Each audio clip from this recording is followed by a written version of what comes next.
Buenos días, buenas tardes. Les habla aquí John Carrera. Saludos a todos aquellos que están participando del Congreso. Quisiera primero, antes de empezar, dar las gracias justamente a don Santiago por invitarme a este segundo Congreso de Iconografía, Crismones y otros símbolos, Ripollet. Bueno, agradecido con él por la oportunidad y espero que lo que vamos a estar contando hoy para ustedes les sea de agrado, les sea interesante y que, bueno, esperemos que si les resuena puedan eventualmente investigar en este tema. Bien, vamos a estar hablando entonces de simbolismos cristianos e iconografía, específicamente uno de los símbolos relacionados a Cristo que hoy en día es quizás el que menos se entiende o menos se tiene, o no se tiene tan claro, que es el de Cristo médico. Hoy, en una sociedad materialista, quizás se conoce, inclusive dentro de los fieles, se entiende un poco más la figura, ni siquiera estoy diciendo símbolo, la figura de Cristo, el divino pastor o el pescador también. Pero de Cristo médico no se tiene mucha idea y esto al final lo relaciona con un símbolo en particular que creo que es bastante interesante. Bueno, no me extiendo mucho más, entonces demos inicio. La concesión del cristianismo como una religión de curación y salvación, estando ambas ideas íntimamente ligadas, encontró preponderancia entre los primeros fieles y los padres de la iglesia, además de los iconógrafos cristianos de los primeros siglos, ¿no? En el mundo greco-romano existía una conexión establecida entre el médicos, el iatros, y el salvador, Soter, junto con esto con la figura del filósofo. Este último era en aquel tiempo algo muy distinto a lo que hoy se llama o se entiende como filósofo.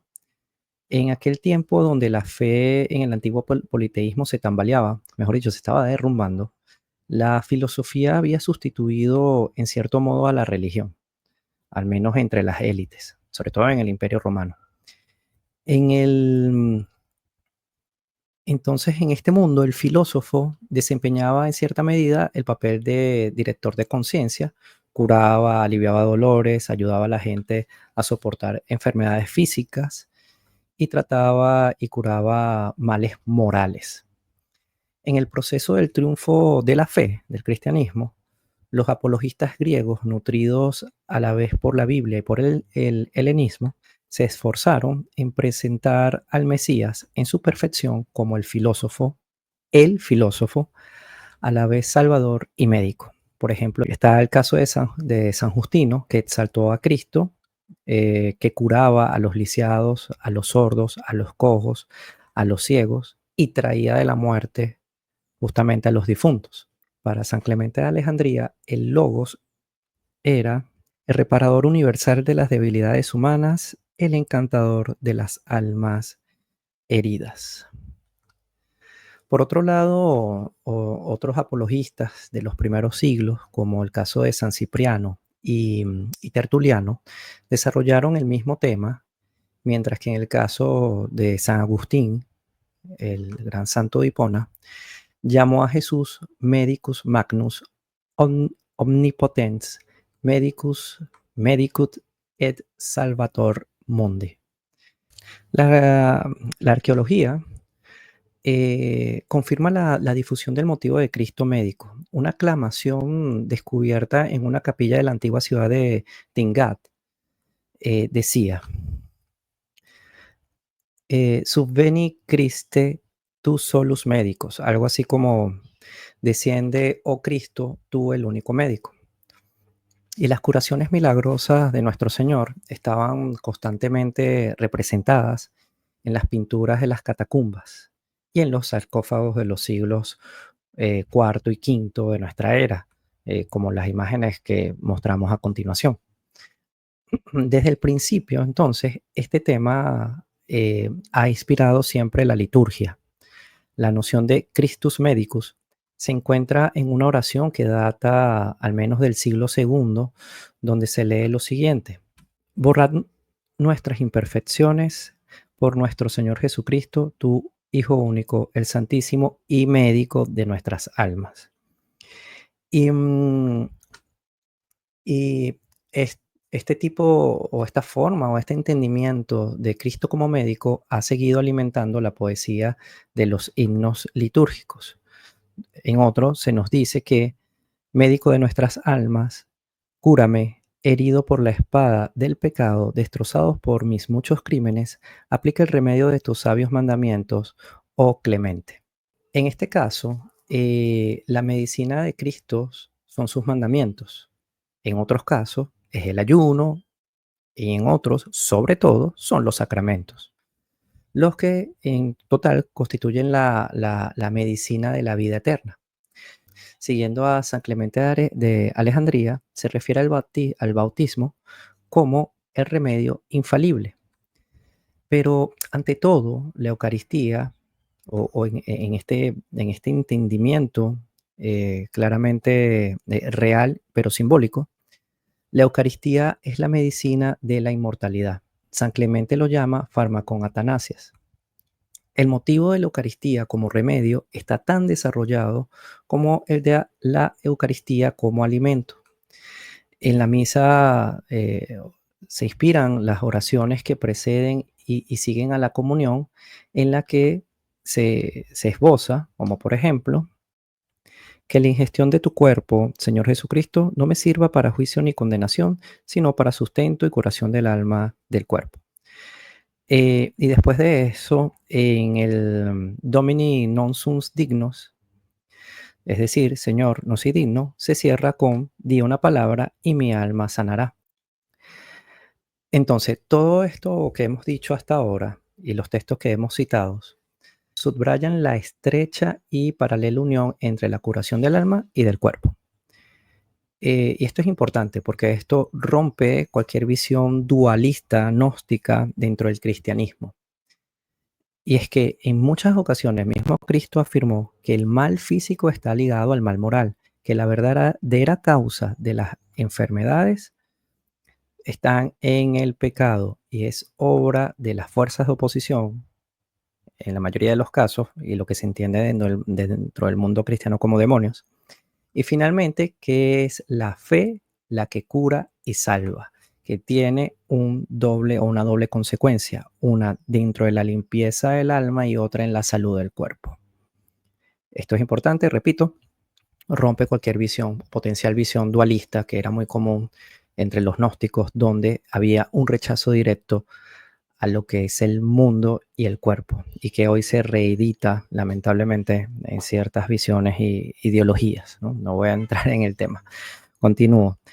Al paralítico de la piscina de Bethsaida dice, mira, has sido curado, le dice Cristo, mira, has sido curado, no peques más para que no te suceda algo peor, ¿no? Eso está en el Evangelio de Juan.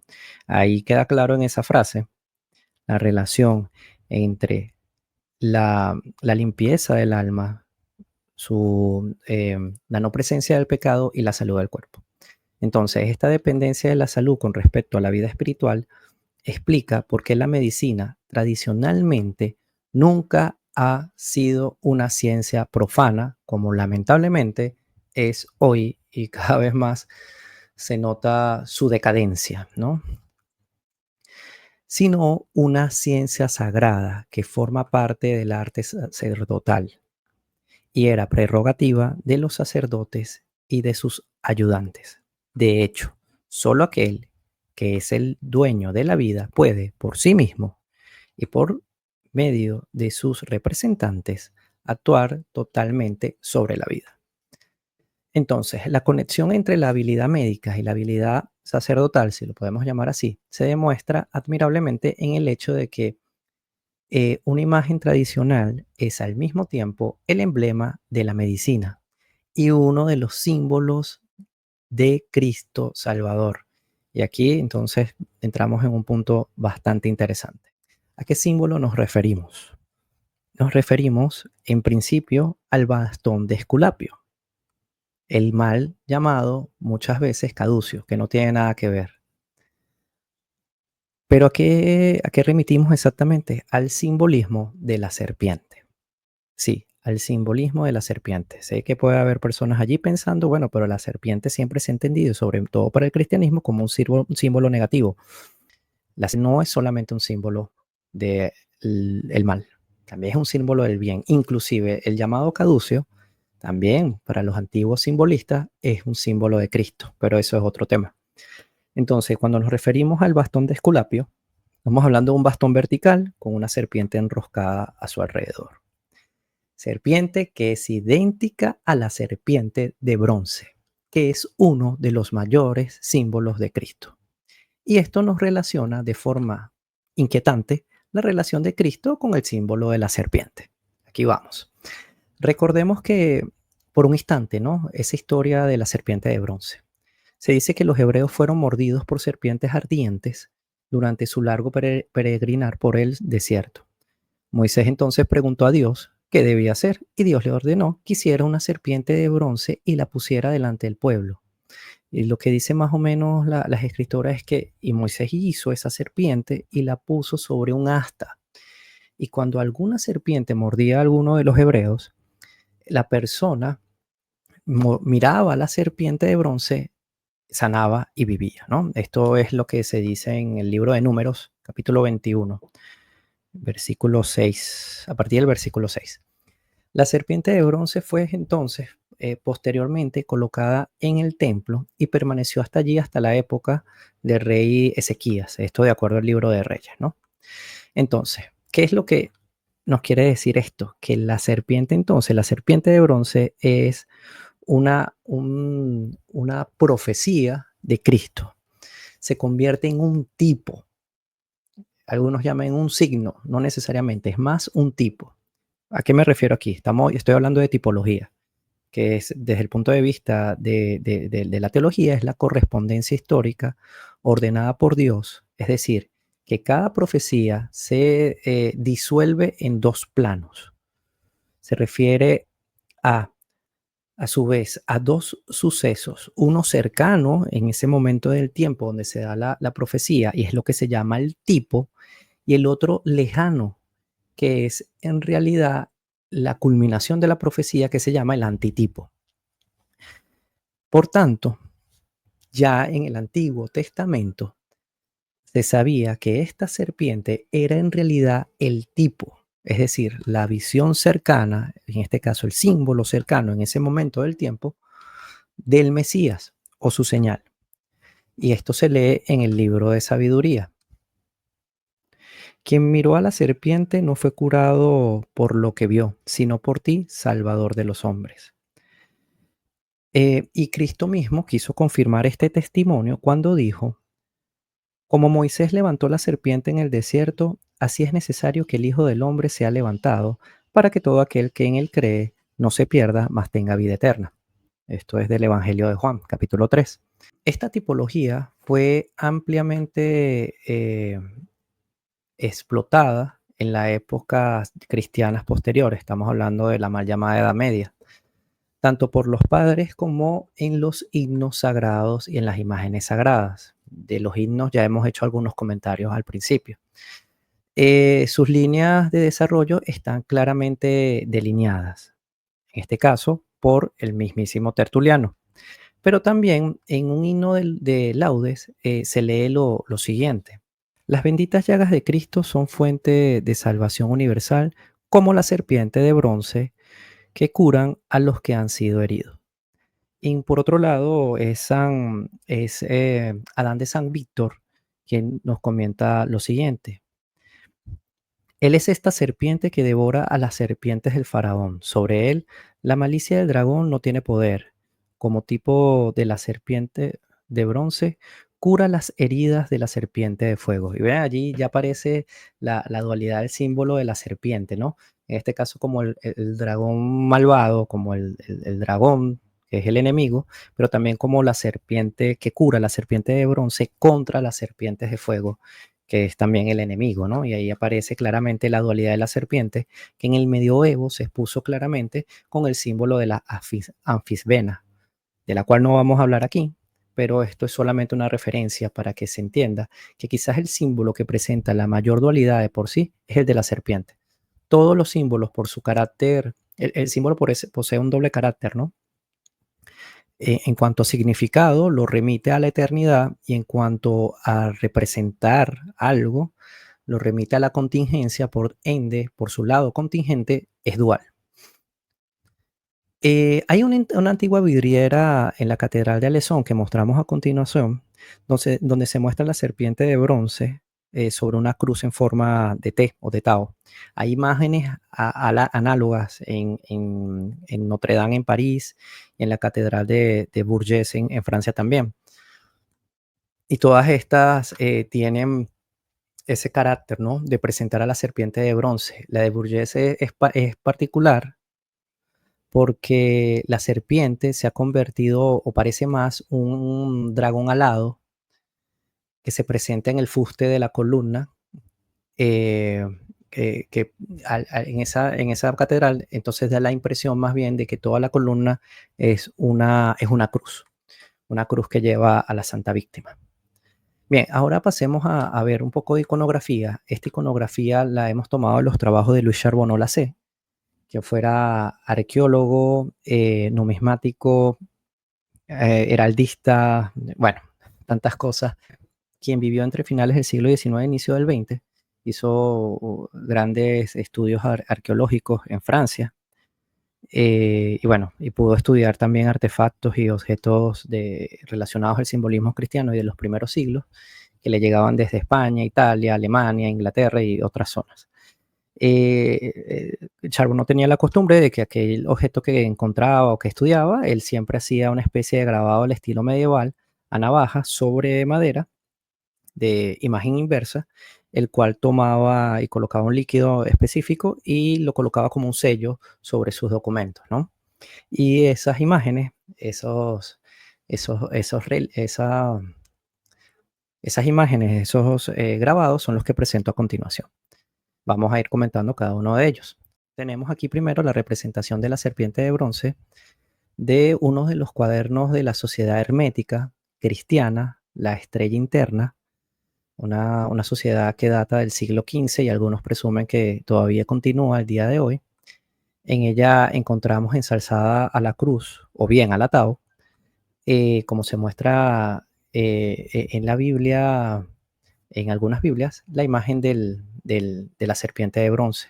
Hay otras que provienen justamente de la Biblia de Pauperum del siglo XIII y presenta también a la serpiente enlazada en la cruz.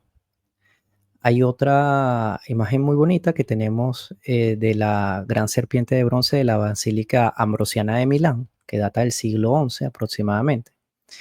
Por otro lado, hay casos de representaciones medievales de la serpiente de bronce en donde aparece adragonada, es decir, como más parecido a la forma de un dragón. Y aquí vamos un comentario. El dragón también es, en muchos casos, símbolo de Cristo. No es un tema que va más allá de lo que quiero exponer, pero solamente como un comentario. Y justamente esta serpiente de bronce adragonada, aquí presentamos el caso de la Bella Cruz de Saint-Bertin, que es del siglo XII. Este mismo estilo está la serpiente de bronce en la columna, y esta es de una vidriera del siglo XIII de la Catedral de Le Mans. Y más a menudo aparece la representación de la serpiente en la cual rodea la cúspide de la tau. Generalmente es una cruz tau. Esto tiene otro símbolo y otro significado, no viene el caso aquí, pero para que les llame la atención, generalmente es la cruz donde aparece la serpiente de bronce, generalmente es una tau. Y este, por lo menos aquí, es el de la gráfica latina de un libro de atril del siglo XVI. Hay una también muy llamativa de un graffiti de la capilla conventual de los carmelitas de London, de Francia, de donde era originario Charbonneau, que lo estudió muy bien.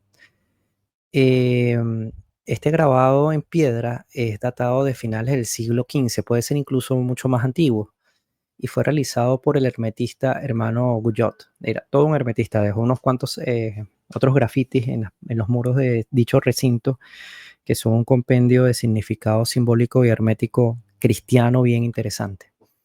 Y en esta misma localidad, en el saledizo que sostiene el púlpito de la iglesia de Saint-Pierre du Marche, se alza una cruz con la serpiente enroscada en toda su longitud y esta data del siglo XVIII. Y bueno, y por último tenemos un bordado del siglo XVII en el cual el reptil se enrosca alrededor del cruce de la cruz, lo que recuerda las empuñaduras cruciformes de finales del siglo XVI, que fueron llamadas por algunos estudiosos como espadas de guardas de serpiente de bronce. Bien, vamos cerrando. En esta última parte entonces hablemos un poco más del significado, ¿no? Luego de considerado todo lo expuesto, debemos entonces sopesar que a primera vista tenemos la costumbre de ver a la serpiente como un signo maligno, como ya les decía, un emblema de Satanás. Sin embargo, este animal es también un signo benéfico, un símbolo de Cristo, como él mismo lo confesó. Pero sabemos que casi todos los símbolos son ambivalentes, como ya les decía, y quizás sea, como ya les explicaba, el de la serpiente el que posee mayor ambivalencia. De allí la importancia y el conocimiento que poseían los iconógrafos de la Edad Media sobre la famosa anfisbena que ya les comenté. Pero aquí observemos además que la elección de la serpiente como imagen de Cristo puede justificarse por el uso de la gematría.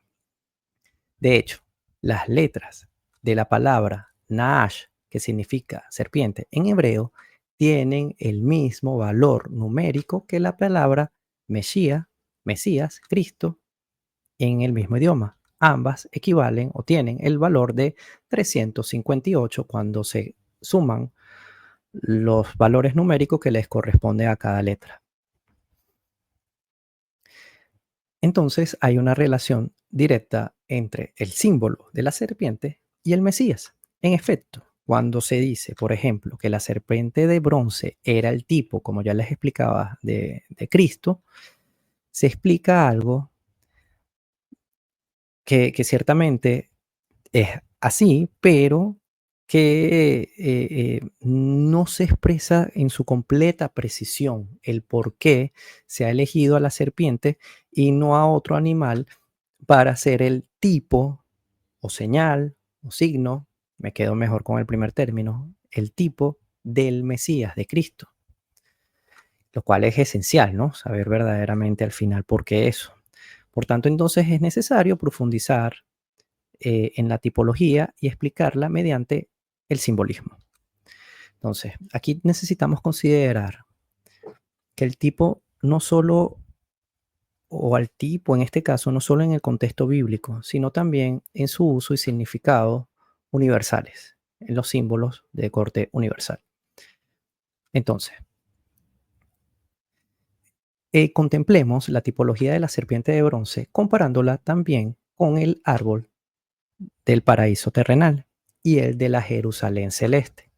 La tradición cristiana siempre ha asociado a la cruz con el árbol del paraíso, como forma de decir que la cruz reparaba el mal que provenía del árbol del cual Adán y Eva tomaron el fruto de que comieron y transgredieron la orden dada por Dios. Además, en la iconografía tradicional, la serpiente se muestra enroscada sobre este árbol, lo que nos lleva a la serpiente enroscada en una percha o bastón y en última instancia en un árbol o crucificada en la cruz. La única diferencia es que la serpiente del paraíso terrenal no es la buena serpiente, no es el Salvador, sino el ángel de la perdición, el enemigo. Entonces observamos fácilmente que los árboles de la serpiente de bronce y la cruz, cada uno con la serpiente buena, son imágenes inversas del árbol del paraíso terrenal, con la serpiente mala en él. Es decir, que lo que vino a ser Cristo con su sacrificio se reconoce o se entiende desde el punto de vista del símbolo como una doble inversión. La presencia del árbol, de la serpiente maligna en el árbol, ya es una inversión. ¿Por qué? Porque ella se propone, a través de su presencia allí y su tentación, llevar a un acto de sublevación por parte de del primer hombre y de la primera mujer. Esto se convierte en una inversión porque rompe el orden jerárquico impuesto por Dios. Cristo entonces en su sacrificio en la cruz se presenta como una inversión de esa serpiente maligna en el árbol de la vida y lo que hace es reinvertir todo. O sea, un proceso descendente lo lleva entonces hacia arriba. Esto lo que trae significado es que Cristo en el árbol de la cruz, como la serpiente buena, como la serpiente de bronce, ha curado las heridas causadas por la serpiente satánica enroscada en el otro árbol.